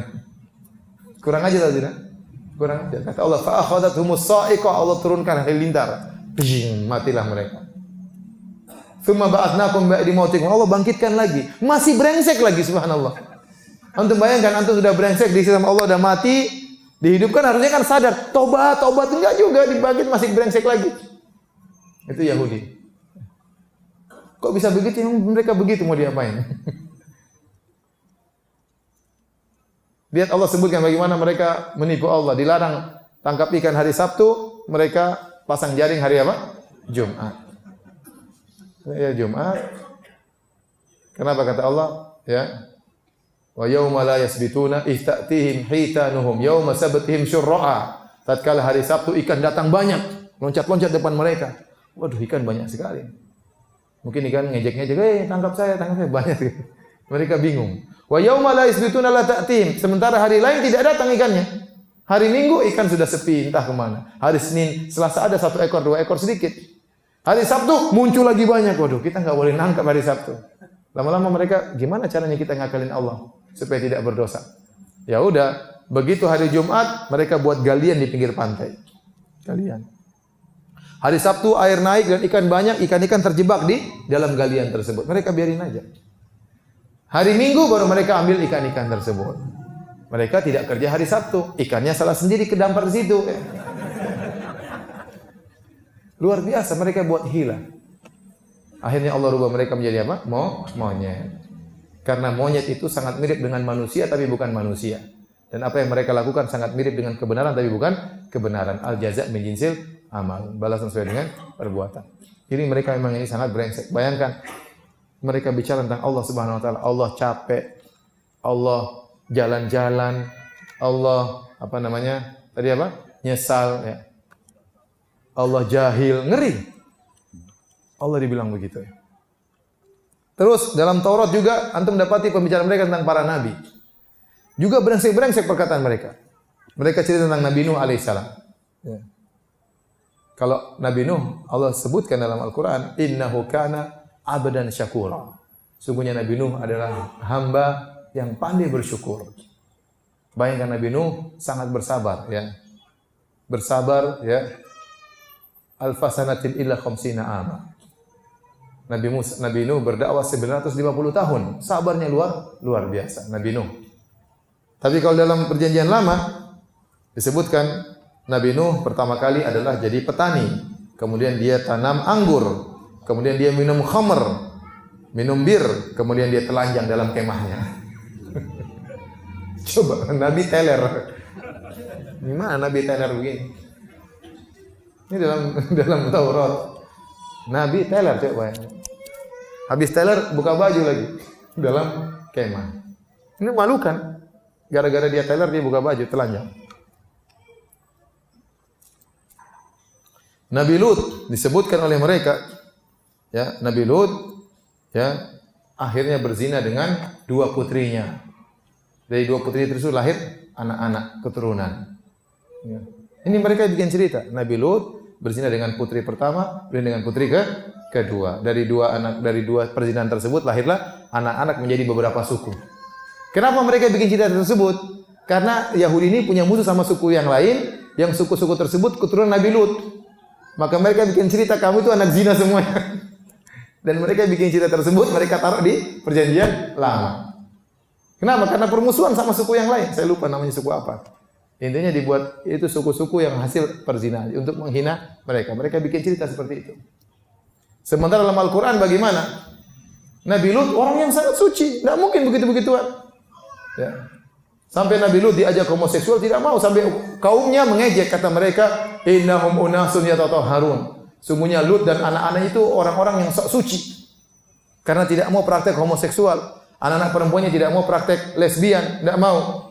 Maka dikatakan oleh kaumnya, innahum unasun yatatahharun. Mereka itu kaum yang sok suci. Lihat dalam Islam bagaimana dipuji Nabi Lut dan putri-putrinya sebagai orang-orang yang suci. Kemudian dalam Taurat ternyata berzina. Bayangkan. Nabi Harun alaihissalam disebutkan, kalau dalam Al-Quran tadi kita sebutkan Nabi Harun yang melarang orang-orang Bani Israel menyembah berhala. Wa laqad qala lahum Harun min qablu ya qaumi inna ma futintum bih. Wa inna rabbakumur rahman fattabi'uni wa ati'u amri. Wahai kaumku, jangan sembah berhala. Kalian telah terfitnah, kalian terpedaya. Tuhan kalian itu Allah, bukan berhala. Ikutilah aku, taatlah perintahku. Itu kalau dalam Al-Quran. Dalam versi Perjanjian Lama dalam kitab Keluaran, ya, disebutkan bahwasanya Harun alaihissalam itulah yang menyuruh orang-orang untuk beribadah kepada patung sapi. Bayangkan, Harun yang menyuruh Bani Israel untuk menyembah patung sapi. Ini penghinaan terhadap Nabi Harun. Belum mereka berbicara tentang Nabi Daud. Nabi Daud alaihissalam naksir sama perempuan, istri temannya. Supaya dia dapat istri temannya suruh jihad paling depan biar mati di luar. Luar biasa. Timbul pertanyaan, kenapa mereka seperti ini? Bikin cerita-cerita dalam Taurat yang aneh-aneh tentang Allah, tentang Nabi. Ada sebagian ulama berpendapat karena mereka ingin melegalkan apa yang mereka lakukan. Mereka ingin bebas, ingin supaya itu bisa bebas, mereka bikin cerita tentang nabi-nabi seperti itu. Oh, nabi-nabi saja teler, kenapa kita nggak boleh teler gitu loh. Seperti itu gampangnya. Taib. Bagaimana keyakinan orang Yahudi terhadap hari akhirat? Mereka beriman dengan hari akhirat.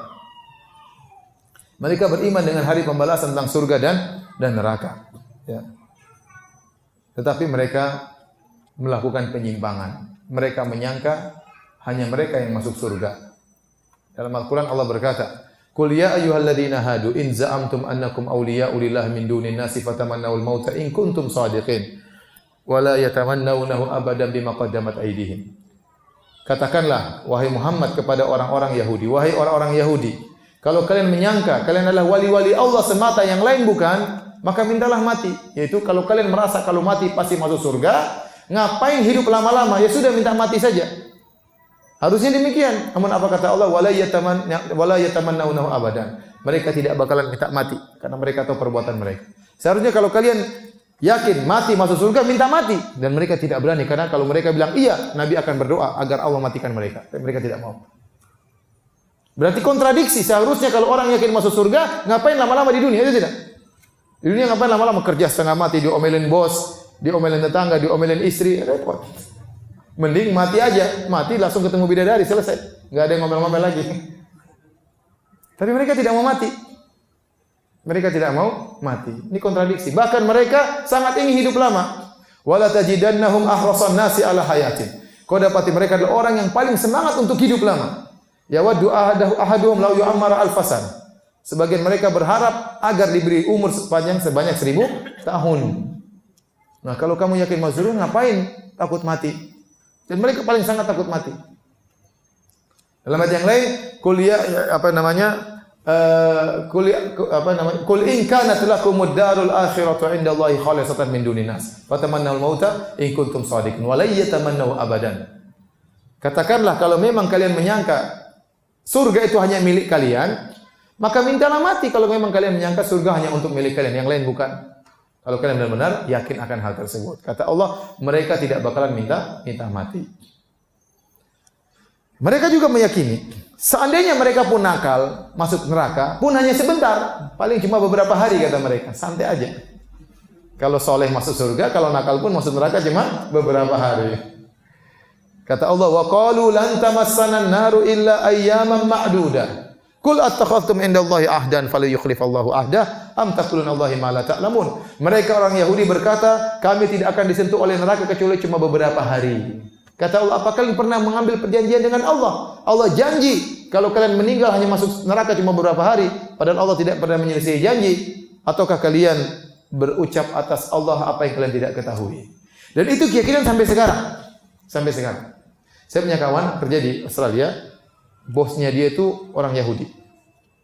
Dia ambil barang, dia jual barang-barang dari Indonesia, dijual ke Australia. Namun pihak pemerintah Australia tidak mau terima kecuali sudah ada stempel Yahudi, bosnya tersebut. Padahal barangnya dari Bandung ya. Kalau tidak distempel sama Yahudi, tidak mau dibeli. Dia punya rekan kerja itu Yahudi. Sama, kata dia, kawan saya itu benar cerita sama saya. Kita ini kalau masuk neraka cuma beberapa hari. Subhanallah. Persis seperti firman Allah Subhanahu wa ta'ala. Itu mereka yakin. Dari sejak zaman Yahudi, zaman Nabi sampai sekarang, mereka meyakini kalaupun mereka masuk neraka cuma beberapa hari. Iya, beberapa hari, satu hari sama dengan 1 triliun tahun bilang. Baik. Itu tadi adalah Taurat yang sudah menyimpang. Sumber hukum mereka kedua adalah Talmud. Talmud itu, ya.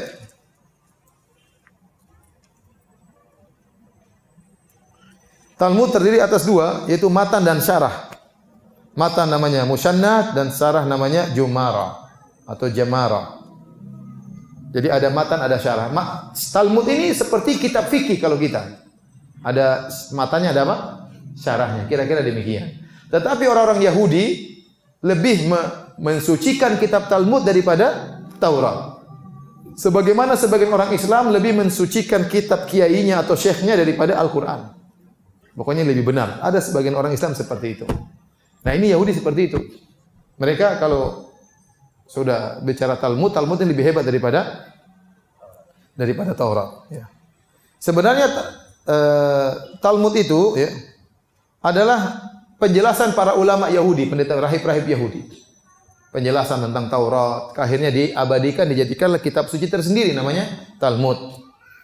Oleh karenanya mereka berkata, sungguhnya barang siapa yang belajar Taurat, maka dia telah melakukan kemuliaan. Namun dia tidak berhak mendapatkan ganjaran.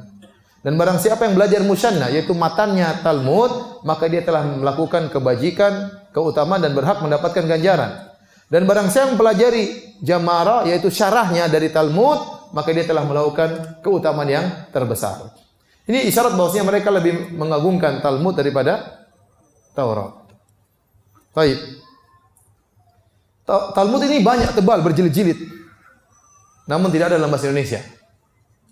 Dalam mungkin bahasa mereka, dalam bahasa Inggris sudah diterjemahkan. Ya. Saya punya kawan, kakak kelas saya di Qismil Aqidah, di bagian jurusan Aqidah, pernah meneliti tentang Talmud yang tebal tersebut dalam bahasa Inggris. Bagaimana sikap Talmud, pembicaraan Talmud tentang Allah Subhanahu wa taala. Maka dia buat risalah ya, 3 jilid ya. 3 jilid. Sampai kalau tidak salah ada bahasa Ibriyahnya juga, bahasa apa namanya? Bahasa Yahudinya juga. Jadi dia ada manuskrip cetakan bahasa Inggris, ada juga cetakan bahasa Yahudi ya. 3 jilid tentang Allah Subhanahu wa taala. Saya dikasih bukunya oleh beliau ya. Tapi bacanya malas, 3 jilid terlalu banyak ya. Tapi ada kesimpulan-kesimpulan yang mungkin kita bisa ambil. Di antaranya dalam Talmud disebutkan bahwasanya mereka menyangka, menurut mereka meyakini Allah itu kerjaannya adalah ta'allumut Talmud ma'al malaika. Allah itu kerjaannya murajaah Talmud sama malaikat. Jadi ngajak malaikat murajaah apa? Talmud.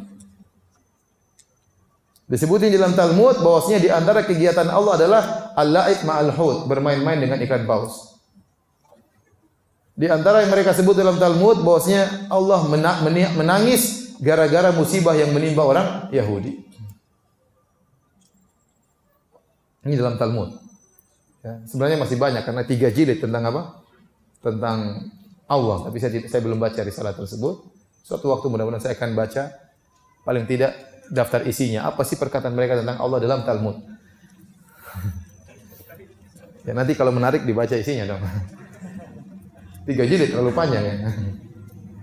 Kemudian bagaimana dalam Talmud keyakinan mereka tentang diri mereka? Di antaranya yaz'umul yahud anna arwahum juz'un minallah. Orang Yahudi menyangka bahwasanya mereka itu roh-roh mereka adalah bagian daripada Allah Subhanahu wa taala. Roh mereka adalah bagian daripada Allah Subhanahu wa taala.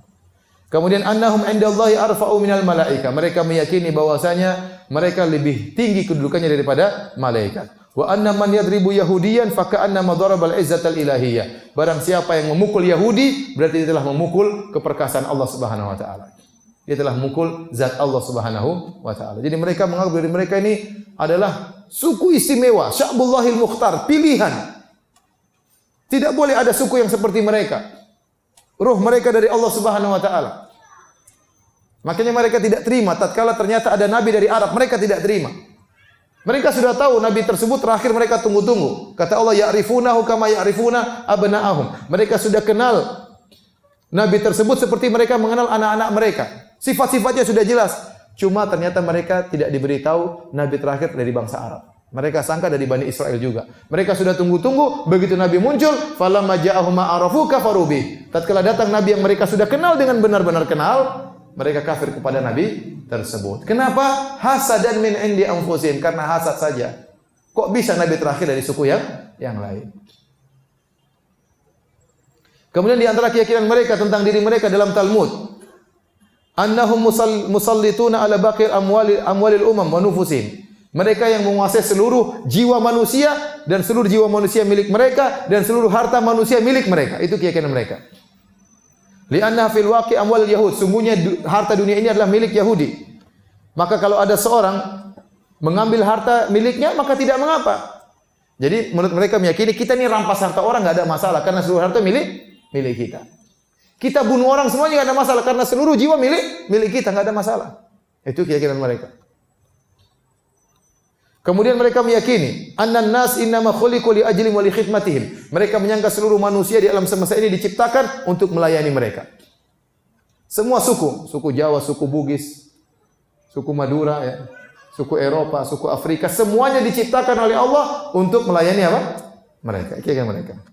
Kemudian mereka meyakini lil yahudi idza ajiza an muqawamati syahwat an yusallima nafsahu ilaiha. Kalau seorang Yahudi berhadapan dengan syahwat, dia sudah melawan syahwat, tidak bisa, maka dia boleh berserah diri, serahkan diri kepada syahwat, enggak apa-apa. Jadi kalau sudah ingin berzina sudah tahan-tahan enggak bisa, ya udahlah zina aja enggak apa-apa. Ya. Itu keyakinan mereka. Wa annal jannata la yadkhulu illa al-yahud, dan mereka yakini bahwasanya surga tidak mungkin dimasuki kecuali orang-orang apa? Yahudi. Oleh Yahudi ini sebenarnya agama yang tidak menerima liberalisme dan pluralisme. Tidak menerima karena mereka meyakini suku mereka saja yang masuk surga. Tidak ada suku lain boleh masuk surga. Tidak boleh ada agama lain masuk surga. Bahkan mereka sebenarnya tidak mau suku lain masuk jadi Yahudi. Tidak mau. Mereka mengaku mereka harus menjaga keturunan Nabi Yakub alaihissalam, harus dijaga. Ya. Makanya yang disebutkan kenapa orang Yahudi tidak suka sama agama Nasrani, karena agama Nasrani menjadikan agama Bani Israel menjadi universal. Semua orang boleh masuk agama tersebut. Makanya ada kristenisasi. Yahudinisasi sebenarnya enggak ada, harusnya enggak ada. Karena mereka meyakini bahwasanya cuma suku mereka saja yang masuk surga dan suku lain tidak boleh masuk dalam suku mereka. Seharusnya tidak boleh ada seperti itu. Tapi kenyataannya terjadi. Ada sebagian suku yang masuk jadi apa? Yahudi. Sekarang mereka ngaku mereka ini semuanya masih keturunan Nabi Yakub. Tadi sudah kita bantah, itu enggak benar. Ya. Jadi saya katakan kenapa mereka tidak suka dengan agama lain? Karena agama lain itu universal. dan mereka mau hanya mereka saja yang masuk surga. Ya. Itu sih pandangan mereka terhadap diri mereka. Bagaimana pandangan mereka terhadap orang lain? Mereka meyakini arwah ghairil yahud arwahun syaitaniyah. Roh-roh selain Yahudi semuanya roh-roh syaitan. Syabihatun bi arwahil hayawanat, seperti roh-rohnya hewan.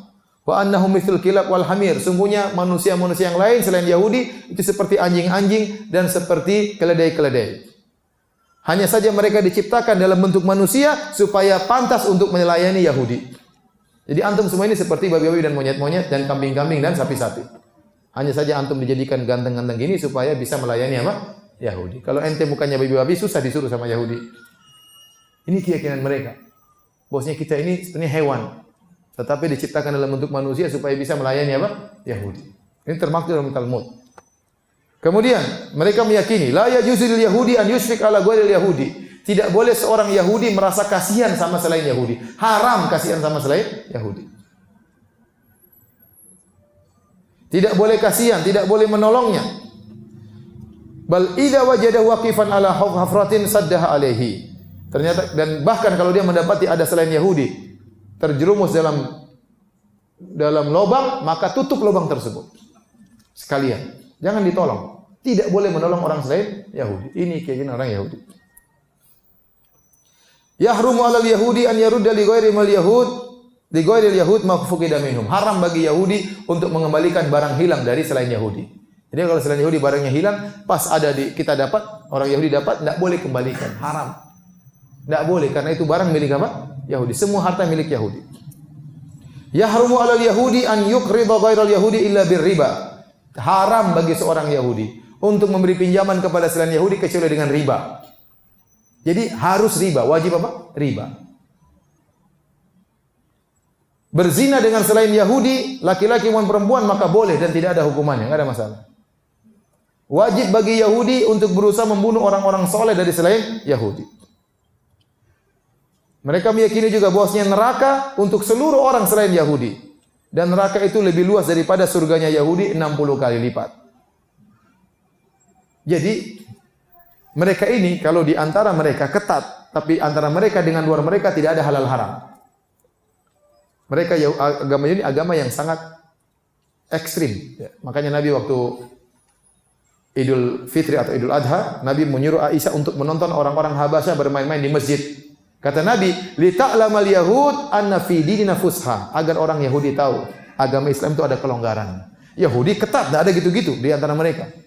Ya. Makanya kalau ada wanita haid tidak boleh makan bersama suaminya, tidak boleh duduk sama suaminya, tidak boleh tidur sama suaminya haid, tidak boleh. Saking ekstrimnya agama mereka. Tapi itu di antara mereka ketat. Kalau masalah halal haram mereka juga sangat ketat. Ternyata bukan cuma Islam aja punya produk halal, mereka juga punya ada stempel apa? Halal. Iya atau tidak? Namanya apa stempel halalnya Yahudi? Kosher. Hah? Kosher. Kosher. Itu. Apa? Kosher. Kosher. Ya, ada warung khusus. Ya, warung kosher itu produk halal Yahudi. Cuma ente aja yang punya produk halal. Mereka juga punya produk halal. Karena mereka ketat dalam masalah halal haram. Saya kenal kawan yang tinggal di Eropa, mereka cerita Yahudi itu kalau potong kambing atau daging, tidak boleh satu meja dengan ikan, tidak boleh. Kalau ada daging dan ikan satu meja, haram semuanya, nggak boleh. Harus untuk daging sendiri, pisaunya sendiri, untuk ikan, pisaunya sendiri, mejanya sendiri. Bahkan teman saya yang kerja di rumah sakit di Eropa, rumah sakitnya orang Yahudi. Sebelum mereka masuk di briefing sama orang Yahudi, kamu kalau ke sini, kalau punya barang-barang jangan masukkan di kulkasnya orang Yahudi. Jadi disediakan kulkas untuk taruh makanan. Ada kulkasnya Yahudi, kulkasnya selain Yahudi. Suatu saat ada temannya lupa.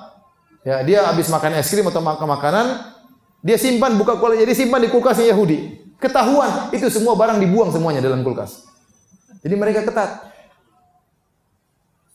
Sampai suatu hari teman saya cerita, temannya Yahudi kasih ikan ke rekan kerja. Nih, ini mohon maaf ya, dia bilang, ini saya punya obat kuat, kamu ambil. Halal atau tidak? Kita lebih halal daripada ente, katanya.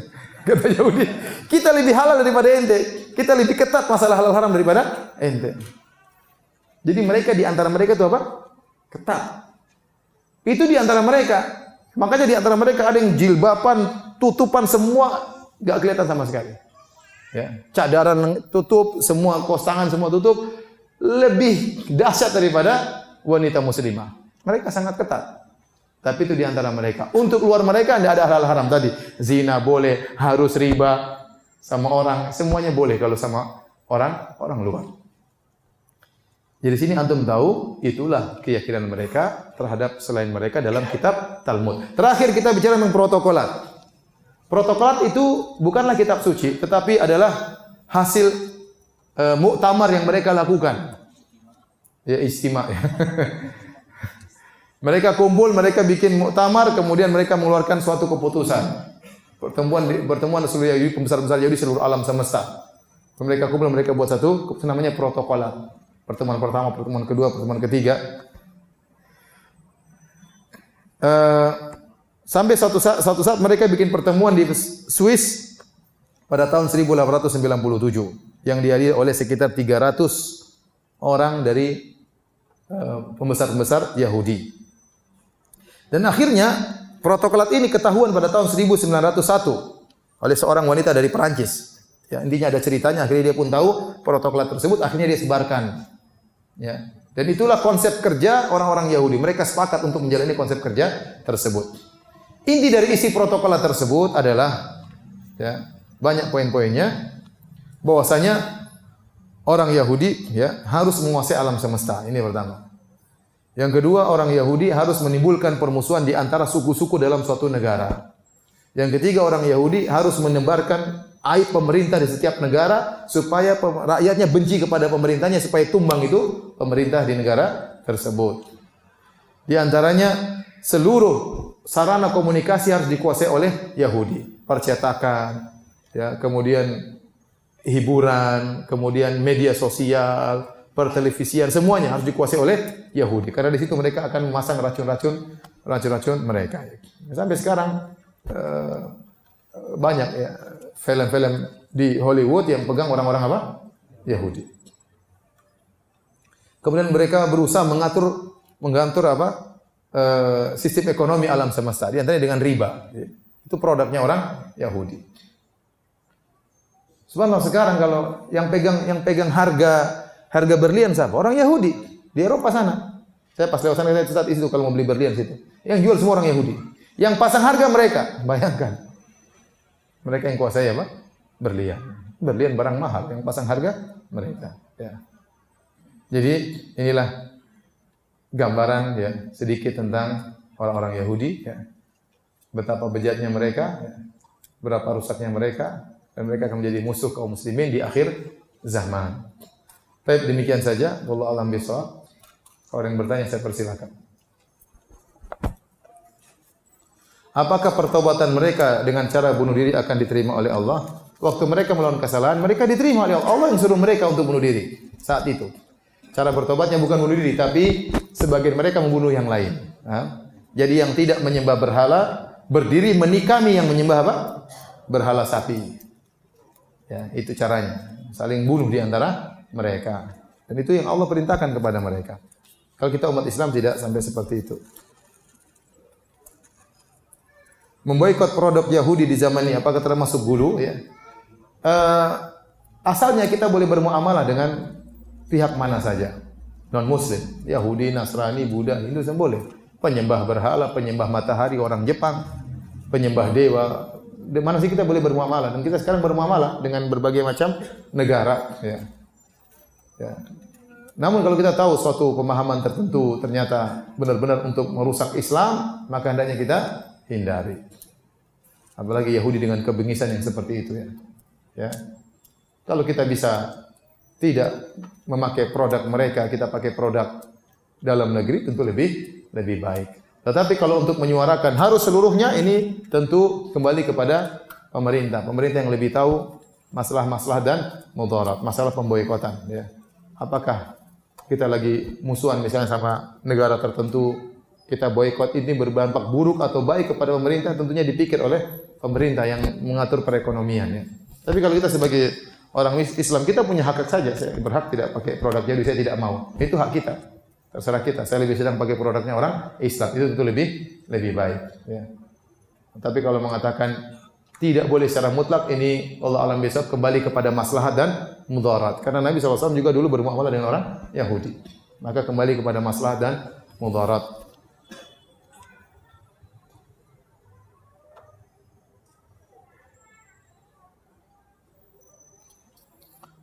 Apakah maksud Yahudi berilmu tapi tidak beramal? Itu mereka disifati dengan al-maghdub alaihim, yang dimurkai oleh Allah, yaitu yang berilmu namun tidak beramal. Di antara ilmunya mereka tahu tentang Nabi Muhammad namun mereka tidak mau mengimaninya. Mereka tahu banyak tentang ilmu yang Allah perintahkan tapi mereka tidak mengamalkannya. Maka barang siapa dari para ulama yang tidak beribadah, tidak mengamalkan ilmunya, maka mereka mirip dengan orang Yahudi. Ustaz, ayah saya sudah 15 tahun dimakamkan di TPU. Setiap tahun kami membayar sewa tanah dan biaya perawatan makam agar tidak dibongkar dan ditimbun dengan jenazah yang baru. Bagaimana sebaiknya Ustaz? Kalau memang tidak mampu untuk membayar sewa, enggak apa-apa, ditumbuk juga enggak ada masalah. Enggak ada masalah. Ya, gimana? Ya, kalau ternyata bayar pajaknya mahal, makan aja susah misalnya, enggak harus. Pajaknya berapa sih? Pajaknya berapa? Ada yang tahu? Hah? Per 3 tahun. Oh, murah ya. 125.000 per 3 tahun. Kan enggak apa-apa kalau 125.000. Kalau kita untuk biaya orang yang merawat apa? Makam, buat dia makan, kasihan juga. Hah? Oh, sebagian ada yang 3 juta. Kalau 3 juta repot. Jadi ada yang 125.000, ada yang 3 juta per tahun. 3 tahun. Per 3 tahun. 1 tahun 1 juta. Ya kalau kita susah makan ya udah enggak usah. Mereka tumbuk juga enggak ada masalah. Di Baki juga ditumpuk. Di Baki juga ditumpuk.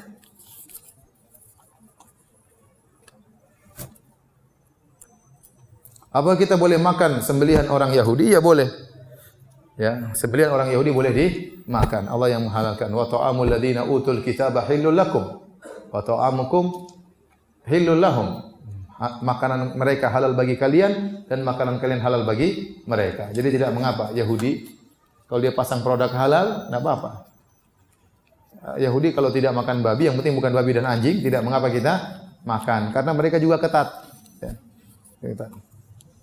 Allah alam bisawab.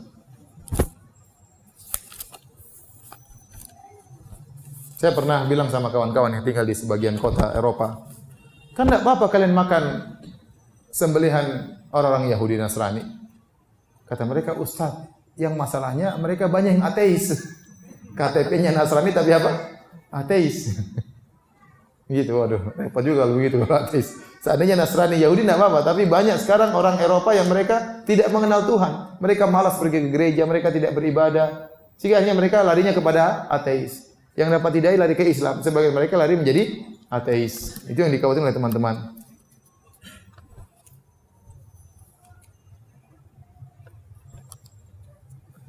Setelah mereka Yahudi menolak Rasulullah sebagai nabi terakhir, apakah mereka masih menunggu nabi mereka? Seharusnya tidak. Mereka sudah itu nabi yang terakhir. Jadi mereka tahu nabi ini yang terakhir, bukan tidak lagi nabi lagi. Oleh karena mereka tidak sedang menunggu nabi sekarang, tidak. Tapi mereka ya begitu karena tahu ini nabi terakhir bukan dari Yahudi, mereka kafir.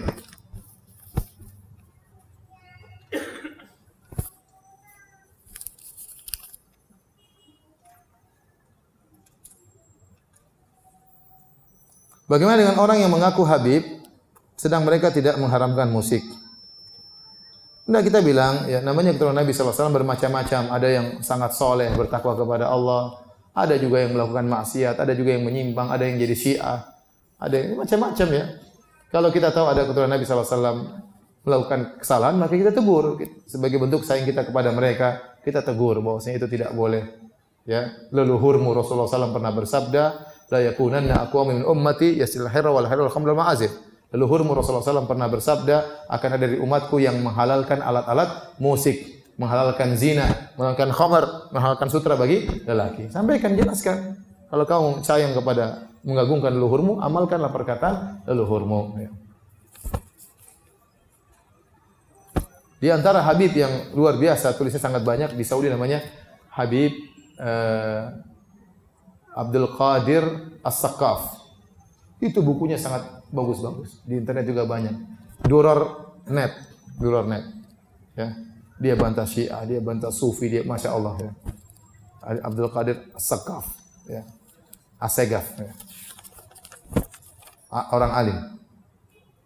Dia punya ensiklopedia akidah, ensiklopedia fikih, Masya Allah itu orang. Luar biasa.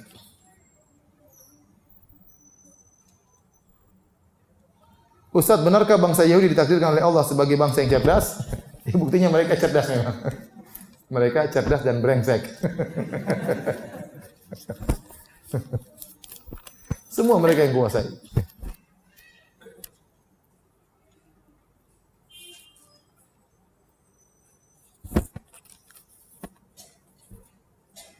Ini pertanyaan.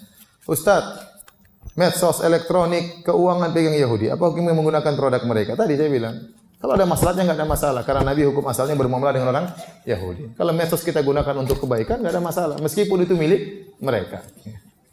Meskipun itu milik apa? Mereka.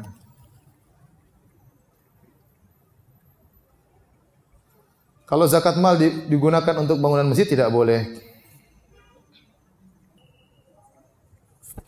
Tapi demikian saja. Mohon maaf banyak pertanyaan yang tidak bisa saya jawab. Ini buat apa ini? Hadiah kan? Ini buat apa? Hadiah? Hah? Hadiah ya? Iya. Yang bisa jawab pertanyaan dikasih hadiah ya. Siapa nama anaknya Nabi Sulaiman alaihissalam? Hah? Siapa yang ribut tadi dengan saudaranya dah? Ruh Bu'am, benar sini. Masya Allah. Nama Yahudi ente hafal kan?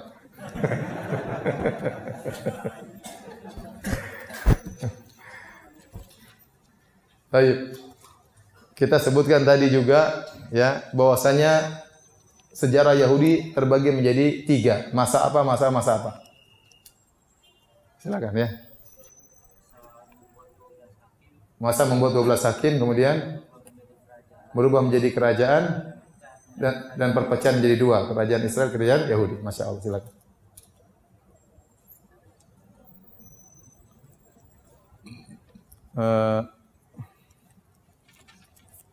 Sebutkan satu ayat dalam Al-Quran tentang brengseknya Yahudi. Ada yang tahu? Hah? Silakan.